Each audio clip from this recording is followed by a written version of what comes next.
It may be full of cream, but it's not timeless.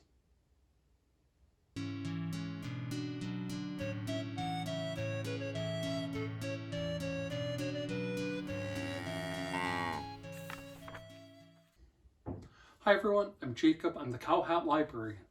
If you've been watching my videos for a while, you may remember a video I did a few months back called Remembered Reading, all about who is Bugs Potter.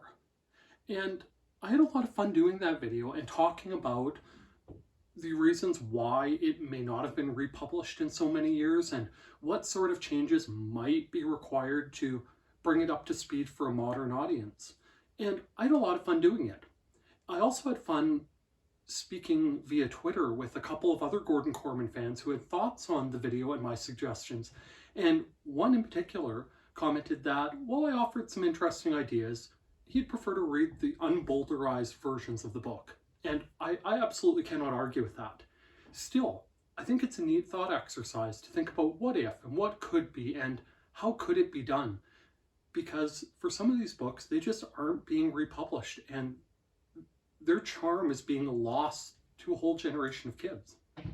So today, I'm going to talk about one of Korman's seemingly forgotten books, one that I had at the time, but that I've never heard too many people talk about. And maybe that's just the nature of things. I haven't run into enough Korman fans to have heard of it, but it seems to be one of the lesser talked about ones. And it is the Twinkie Squad. Douglas is the son of an American ambassador. His family is a big deal, and he's placed in a new school, after school, after school, because he never quite clicks with the teachers and administration. He claims it's because of his Pefkakian mindset. To everyone else in the world, he just says he's Pefkakian, and that's it. Well, he runs into trouble at this new school too. Armando, better known as Commando, is one of the best athletes at the school. He's a great basketball player, and he ends up in trouble with the administration a reasonable amount because he does not take any nonsense from bullies. He stands up against them, even when it costs him. And the two of them meet by accident. They meet while Doug is coming into the school and Commando is in trouble.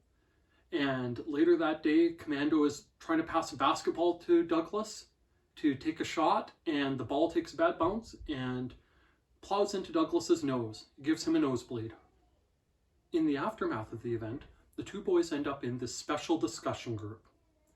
Commando, because it's seen as a way to deal with his disciplinary problems that the administration perceives him to have, and for Douglas, it's to help him fit in and make himself a more integrated part of the school community. It's the special discussion group, more popularly known as the Twinkie Squad, the outcasts. So the two of them and a group of other children have to meet regularly after school to talk about things with a husband and wife team of counselors. And over the course of things, Douglas draws them into his Pefkakian nonsense, including trying to cook squid for them and having them try to deal with the squid and renaming their group to the Grand Knights of the Exalted Carpoozy and all sorts of escapades and hijinks. And it turns out in the end that all of his antics help bring them together as a group and help each of the kids in that group slowly start dealing with each aspect of their lives that led them to the special discussion group in the first place. That the shyest, youngest child starts speaking out for himself. That a girl obsessed with movies is able to speak from her own life, not just movie references. That a boy who takes everything negatively and hates everything is able to enjoy things and look for the good in life. And I thoroughly enjoyed it. I loved this book when I was young. I loved the payoff. Now, this is a small spoiler, but the book's 30 years old. So, as it turns out, Commando finds out that, in fact, Pefkakia only existed for a very short amount of time. And none of the stuff Douglas has been telling him is truthful. That's when Douglas finally tells Commando the truth about his birth and how long he was actually in Pefkakia. And that's right near the end of the story. that the Pefkakian mystery is solved, and Douglas and his friends have done enough to convince his dad that he should stay at this school instead of heading off to a private school elsewhere. And it's great. I thoroughly enjoyed it. So why couldn't it be republished today? Well, as I see it, there are two major issues. First off, while I don't think it was badly written for the time, Korman's representation of neurodivergence isn't especially good these days. The idea that this school would perpetually let this group be known as the Twinkie Squad, that they would cram all these students with all sorts of different issues and concerns into a single group, expecting them to be resolved through talking with each other, seems honestly antiquated. The lack of care for bullying and anti-bullying, or even any concern about it, seems really out of place these days too. The other thing that doesn't hold up anymore is the whole idea of Pefkakia. If the plot points of this book took place in a modern environment, Douglas's Pefkakia nonsense would be exposed instantly the minute somebody did a Wikipedia search. It would be gone. He wouldn't be able to carry the binder around where he was working on the history of Pefkakia. He wouldn't be able to talk about frolicking amidst the bulrushes and other things. He wouldn't be able to make up stories about the Grand Knights of the Exalted Carpuzzi. None of that would fly in a day and age where everyone can check Wikipedia on their phones. Wouldn't work. Now, it is a shame this isn't in print anymore because I enjoy it. There is an excellent modern equivalent, and it was written by Gordon Korman, and it's The Unteachables. There's a self-contained class of students who are separated from the main school body for various reasons. There's a student with dyslexia. There's Elaine Rhymes with Pain, who's placed there because of her supposed violence tendencies, and a whole host of others. And they're taught by Mr. Kermit, a man who was caught up in a cheating scandal 30 years before. And while he wasn't forced to retire, lost interest in anything other than his crossword puzzles and his toilet bowl-sized coffee cup. Well, in the course of things, there's a spirit week at the school, and Mr. Kermit has been assigned to this self-contained class, and he finds out that his students are completely excluded from it for no fair reason. And he decides to speak up on their behalf. And in return, they start working on his behalf. They know he hates the vuvuzelas, the big loud plastic horns that are played during Spirit Week, and so they manage to abduct them and try to get them away from the campus. Well, they get caught and get in trouble, but both they and the teacher realize that these other people are pulling for them and are willing to fight on their behalf, and they gradually come together over the course of the book. It was great. The only thing is, it is a modern Korman book with everything that entails. I love Gordon Korman. Some of his more recent books, I kind of wish he would limit the viewpoint characters a little more so that it's not jumping around between 8 different perspectives. And that was one area that The Unteachables was a very typical modern Korman book. The Twinkie Squad, it's basically the Douglas and Commando show. There are 1 or 2 scenes with people around who aren't them, but they're not major viewpoint characters. It's just to drop in, show what's happening elsewhere, and then it's back to one of the boys.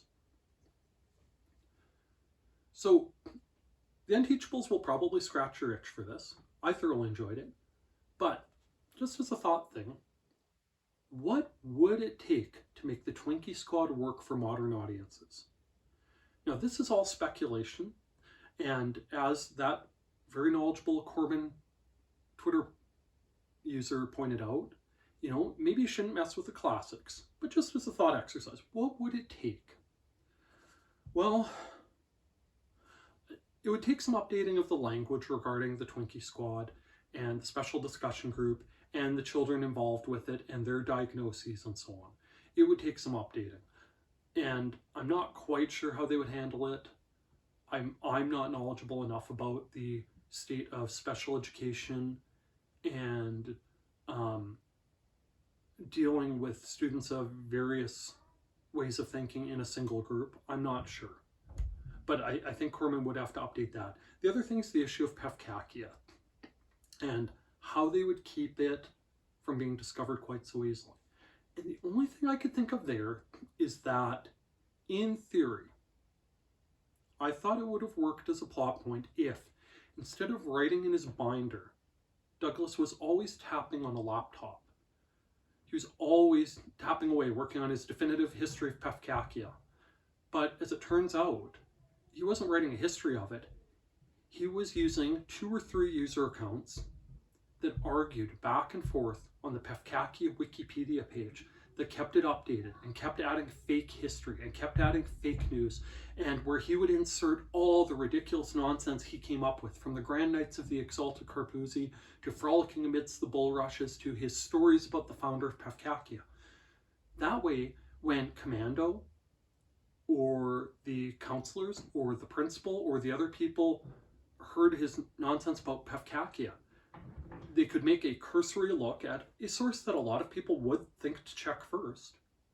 See, oh, this does exist, and they wouldn't examine it further, and they would take the rest of his nonsense at face value. So with that one little change, that there is a Wikipedia page for it, that people did check it and find this stuff, and Douglas working on a laptop all the time instead of scrawling in his binder, I think that might be enough to do it. Now, the only question there remains, how would Commando find out that Douglas was full of nonsense? Because as the story's originally told, he checks an encyclopedia on his bookshelf at home, which is also a bit of an out-of-date thing these days. So how would he find out? How would he find out that Douglas was making all this stuff up? Commando's a smart kid, but where would he search and find this stuff?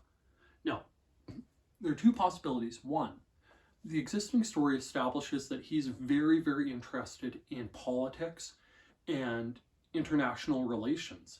And I could see him being interested enough in what was going on and questioning things about Douglas that he would go and search the UN or somewhere similar and find out that Pefkakia didn't exist any longer. That's one major possibility, and I think that one probably makes the most sense given Commando's character. The other possibility that I debated is that at some point he sees Douglas's laptop and sees the multiple Wikipedia logins in the tabs at the top and realizes what he's doing. The only problem is that he wouldn't make that discovery away from Douglas the way he does in the current story. So maybe it would be better off that he would be the sole person to search a different source of information, and he would find out the truth that way. That might work a little better. At any rate, I don't think it would take a lot of changes, and I'm certainly not advocating that it should be changed. I like the story just fine. I'd like to see it in print again. I'd like to be able to buy it as an ebook instead of relying on my 30-year-old paperback copy. Anyway, that's it for this Remembered Reading. If you think you'd like to give the Twinkie Squad a try, as I see it, you've got 2 possibilities. First off, you could see if you can find a used copy at a used bookstore or similar, or you could check your local public library and see if perhaps they could bring a copy in from one of the libraries in their system. Those are probably your best bets. On that note, if you use and appreciate the services offered by your public library, why not take just a minute and let the powers that be know? Tell a council member, tell your MP, tell your mayor, let them know that you value and appreciate the services offered by your public library. We're at a time where some public libraries are having trouble finding sustainable funding to keep improving the materials, programs, and services they offer.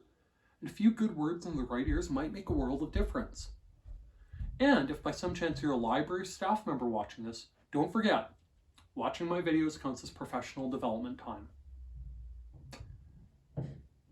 With that, thanks for watching, folks. By all means, please like, please subscribe, and please check back and see what else I have to talk about from the Cowhat Library. Thank you. Bye now.